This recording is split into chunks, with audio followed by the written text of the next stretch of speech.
আসসালামু আলাইকুম। গত ভিডিওতে আমি দেখিয়েছিলাম কিভাবে মাশরুমের স্পন প্যাকেটগুলো জীবাণুমুক্ত করতে হবে। আজকের এই ভিডিওতে আমি আপনাদেরকে দেখাবো কিভাবে জীবাণুমুক্ত করার পর মাশরুমের স্পন প্যাকেটগুলো বীজ দেওয়ার জন্য উপযুক্ত করতে হবে। আপনারা দেখতে পাচ্ছেন যে ড্রামের মুখ খোলা হচ্ছে। খুব সাবধানতার সাথে ড্রামের মুখগুলো খুলতে হবে।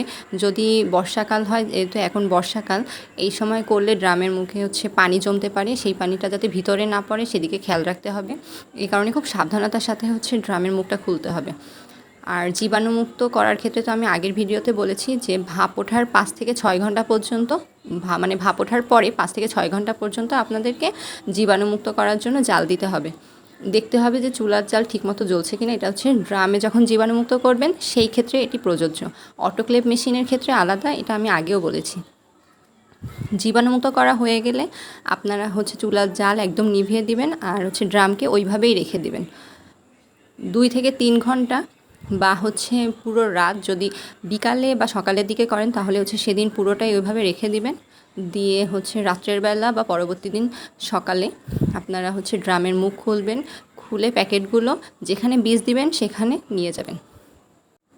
ড্রামের মুখ খোলার পর আপনাদেরকে বীজের প্যাকেটগুলোর দিকে খেয়াল রাখতে হবে, স্পন প্যাকেটগুলোর দিকে, যে স্পন প্যাকেটের কোনোটার মুখ খুলে গেছে কিনা বা কোনোটা ফেটে গেছে কিনা, এই জিনিসটার দিকে আপনাদেরকে খেয়াল রাখতে হবে। যদি কোনো প্যাকেট ফেটে যায় তাহলে আপনাদেরকে ওই প্যাকেটটা আলাদা করে ফেলতে হবে, কারণ ওই প্যাকেট দিয়ে আর কাজ করা যাবে না। আপনারা দেখতে পাচ্ছেন কিভাবে ট্রেতে খুব সুন্দরভাবে প্যাকেটগুলো যেখানে বীজ দেওয়া হবে সেখানে নিয়ে যাওয়া হচ্ছে। আর একটা জিনিস খেয়াল রাখতে হবে, যখন আপনারা প্যাকেট তুলবেন বা প্যাকেট ফেলবেন তখন খুব জোরে ফেলা যাবে না, এতে প্যাকেট ফেটে যাওয়ার সম্ভাবনা থাকতে পারে। মানে অতি সাবধানতার সাথে আপনাদেরকে এই কাজগুলো করতে হবে, যে কাজই করেন না কেন। মাশরুমের কাজ খুব আলতো হাতে করতে হবে, তাড়াহুড়ায় কোনো কাজ করা যাবে না, সময় নিয়ে করতে হবে। আধা ঘন্টা টাইম বেশি লাগুক, কিন্তু আপনারা টাইম নিয়ে কাজটা করবেন। এতে দেখবেন যে যত্ন সহকারে কাজ করলে কিন্তু জিনিসটা ভালো হয়। তো আস্তে আস্তে সব প্যাকেটগুলো নেওয়া হচ্ছে। যদি অতিরিক্ত গরম থাকে সেক্ষেত্রে ড্রামের মুখ কিছুক্ষণ খুলে রেখে দিবেন, তারপরে প্যাকেটগুলো নেবেন।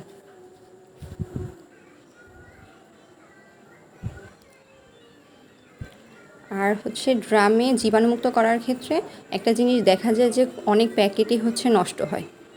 জীবাণুমুক্ত যদি ঠিকমতো করা না হয় তখন প্যাকেট সবুজ হয়ে যেতে পারে, কালো হয়ে যেতে পারে।